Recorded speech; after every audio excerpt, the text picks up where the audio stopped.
یہ کتے کی طرح پڑ جاتے ہیں آگے سے۔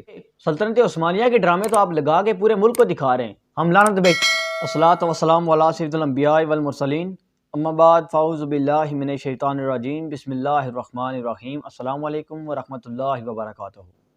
ناظرین، آپ جانتے ہیں کہ پی ٹی آئی گورنمنٹ نے ٹی ایل پی والوں کے ساتھ فرانس کے سفیر کو نکالنے کا جو معاہدہ کیا تھا، اس سے ابھی روگردانی کی جا رہی ہے، کیونکہ جس وقت ٹی ایل پی والے فیض آباد میں دھرنا دیے ہوئے تھے، جب فیض آباد میں موجود تھے، تو اس وقت ان کی صورتحال ایسی تھی اور ان کے جذبات اور احساسات ایسے تھے کہ پولیس نے اور رینجرز نے ہاتھ کھڑے کر دیے تھے اور وہ ان لوگوں کو فیض آباد سے ہٹانے سے بالکل قاصر رہے۔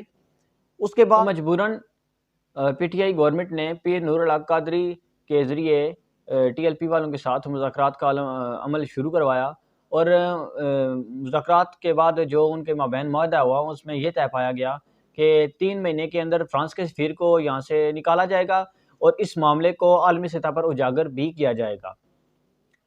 عالمی سطح پر اجاگر کرنا تو دور کی بات ہے، ابھی جو معاہدہ پورا ہونے والا ہے، فی الوقت تو فرانس کے سفیر کو نکالنے سے مکمل طور پر خان صاحب روگردانی کر رہے ہیں، اور اس معاہدے کے دوران فرانس کی طرف سے شوکت خانم جو ہاسپٹل ہے اس کے نام پر کول میں بھیک ڈالی گئی، اور خان صاحب اب فرانس کے سفیر کو نکالنے سے مکمل روگردانی کر رہے ہیں۔ یہ معاملہ کیا صرف ٹی ایل پی والوں کا ہے، پی ٹی آئی والوں کا نہیں ہے، یا پھر نون لیگ والوں کا نہیں ہے؟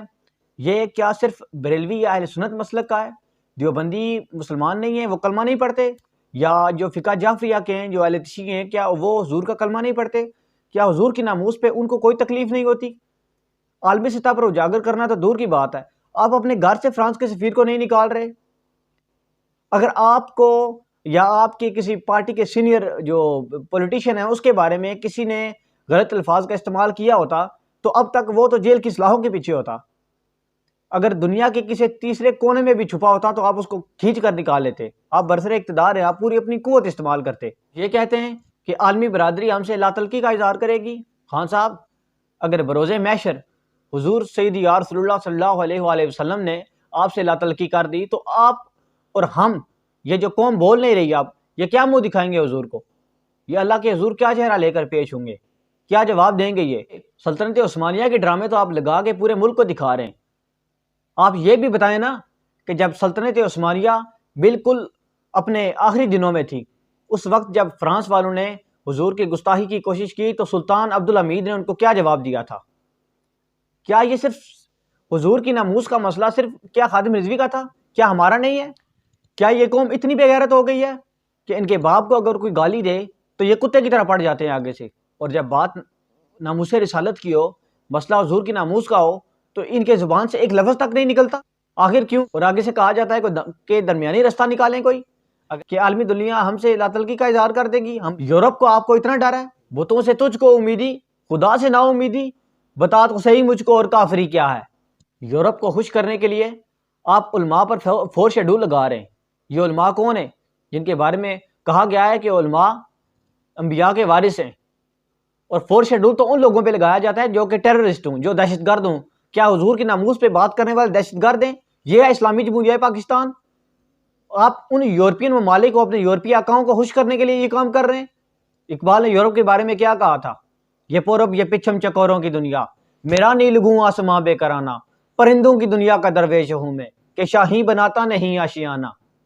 ہم لعنت بھیجتے ہیں یورپ پر۔ اپنے یورپی آقاؤں کو خوش کرنے کے لیے آپ اپنے پاکستانی علماء کو حد درجہ تک گرا رہے ہیں، ان کو جیلوں میں ڈال رہے ہیں، 4 شیڈول نافذ کر رہے ہیں آپ ان پہ، لیکن علماء حق اپنی بات کے اوپر ڈٹے ہوئے ہیں۔ آپ نے اس مرد مجاہد کے اوپر کون کون سے ظلم نہیں ڈھائے جس کی ایک للکار سے یورپ کے ایوانوں میں لرزہ طاری ہو جاتا، اور گیرٹ ولڈر اپنے وہاں محلات میں بیٹھا ہوا، اپنی سیکیورٹی کے اندر، فول پروف سیکیورٹی کے اندر بیٹھا ہوا، اسے پھر بھی ڈر لگتا تھا۔ کیوں؟ کیونکہ اللہ کو پامردی ہے مومن پہ بھروسہ، ابلیس کو یورپ کی مشینوں کا سہارا۔ مجھے بتائیں تو صحیح، آپ نے وفا کس سے کی؟ آپ نے کس سے وفا کا تقاضا مانگے کہ بروز محشر؟ یورپ میں جا کر آپ اسلام فوبیا کے بارے میں بیان تو کرتے ہیں، اور پاکستان میں آ کر علماء حق کے اوپر آپ 4 شیڈول نافذ کرتے ہیں۔ سجدہ خالق کو ابلیس سے یارانہ بھی حشر میں کس سے محبت کی صلاح مانگے گا؟ منہ سے کہنے سے کوئی ناموس رسالت کا پہرے دار نہیں بن جاتا۔